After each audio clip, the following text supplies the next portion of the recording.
அப்போ தங்கம் வாங்கவே முடியாதா சார்? வாங்கினா நஷ்டம் தானே?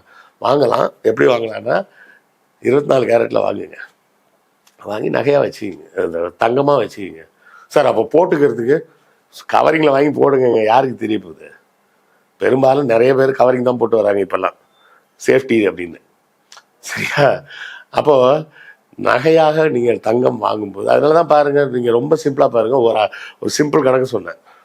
91,000 ரூபாய்க்கு ஒருத்தர் போய் ஒரு நகை எடுத்தாருன்னா அந்த நகை கடைக்காரனுக்கு நேரடியாக ஆன் த ஸ்பாட் 25,000 ரூபாய் லாபம். ஆன் த ஸ்பாட்டில் 25,000 ரூபாய் லாபம் அவனுக்கு.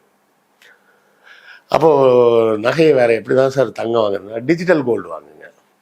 டிஜிட்டல் கோல்டு இன்னும் சேஃப் மட்டும் இல்லை, இவ்வளோ செலவு வைக்காது. டிஜிட்டல் கோல்டில் 24 கேரட் கோல்டு வாங்குங்க. அன்னைக்கு மார்க்கெட் ரேட்டுக்கு வாங்கினா போதும். 1% ஜிஎஸ்டி, அந்த 3% ஜிஎஸ்டி கட்டி ஆகணும். அது மாற்ற முடியாது, அது மோடிஜி நமக்கு வச்ச ஆப்பு. விற்றாலும் எந்த செய்கூலி சேதாரம் வேஸ்டேஜ் எதுவும் கிடையாது. அப்படியே அன்னைக்கு மார்க்கெட் ரேட்டில் விற்றுட்டு போயிடலாம்.